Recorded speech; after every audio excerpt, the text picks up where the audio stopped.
Salut l'équipe, on se retrouve aujourd'hui pour une review du deuxième set Lego consacré à la série Star Trek, référence 11385, le pont du USS Enterprise. Et Lego n'a pas choisi la date au hasard. Cette série a été diffusée pour la première fois le 8 septembre 1966 et ce set sort le 1er septembre 2026, soit exactement pour les 60 ans de la franchise. La boîte porte d'ailleurs le logo officiel de l'anniversaire. Le set embarque 1701 pièces et si tu es un vrai fan, tu l'as déjà remarqué, 1701 c'est exactement le matricule de l'Enterprise, le NCC 1701. Il est affiché à 180 € avec 8 mini-figurines. Au programme de cette vidéo, le tour du pont, l'équipage au complet, les fonctions cachées et bien sûr la question du prix, parce qu'il y a un vrai point à discuter. On regarde tout ça ensemble, c'est parti.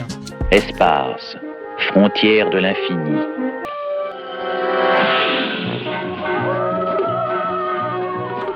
Et comme d'habitude sur cette chaîne, je te mets dans la description le lien vers la fiche du set sur Geek Planet. La précommande vient d'ouvrir et tu verras les offres des différentes boutiques partenaires s'y ajouter au fil des semaines, avec l'historique des prix en continu.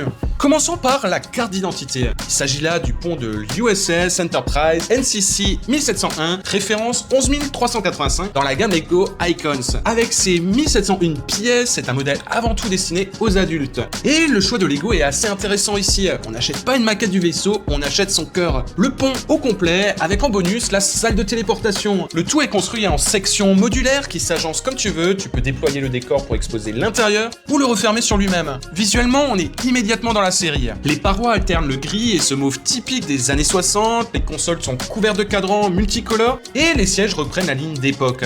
Au centre, le fauteuil du capitaine domine la passerelle et au fond, le grand écran principal affiche un guerrier Klingon. Un détail qui fait sourire, le fauteuil de Kirk peut basculer pour rejouer les fameuses secousses de la série quand tout l'équipage part d'un côté puis de l'autre. Les fonctions ne s'arrêtent pas là, un levier ouvre les portes du turbolifte par lequel ton équipage rejoint la passerelle. Et dans la salle de téléportation, les portails pivotent pour faire disparaître deux membres d'équipage comme dans la série. Des mécanismes vraiment simples mais qui transforment un décor figé en petite scène de théâtre. Et puis bien sûr il y a l'équipage et là franchement Lego a mis le paquet. 8 mini-figurines, l'équipage au complet. James Sticker, Spock, Leonard McCoy, Nyota Uhura, Montgomery Scott, Pavel Chekhov, Icarus Sulu et Christine Chapel. Les trois couleurs d'uniforme de la série sont également là. Le jaune du commandement, le bleu des sciences et le rouge des opérations. Et les accessoires vont chercher loin dans la série. La harpe de Spock, de l'IRPA Vulcain, un scanner Trident et 4 tribules, ces petites boules de poils qui envahissent l'Enterprise. Un petit regret quand même sur les visages. Ils restent assez génériques et sans les uniformes, tu ne reconnaîtrais pas forcément les acteurs. Mais sur le casting, franchement, difficile de faire plus complet. Par contre, il y a plusieurs choses à savoir avant d'acheter. D'abord, la majorité des décorations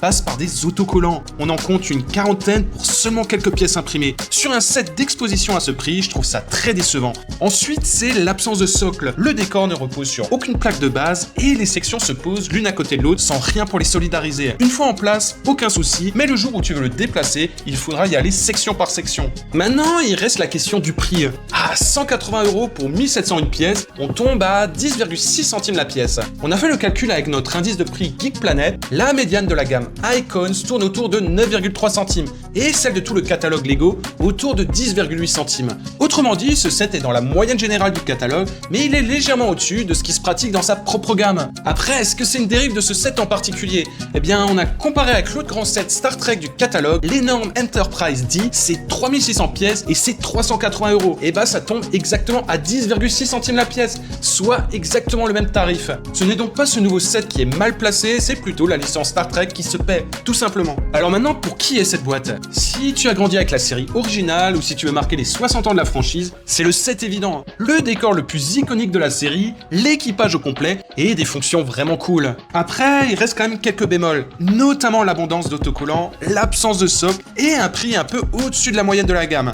Si tu préfères les maquettes de vaisseaux à exposer, l'Enterprise D joue dans cette catégorie et à plus du double du prix.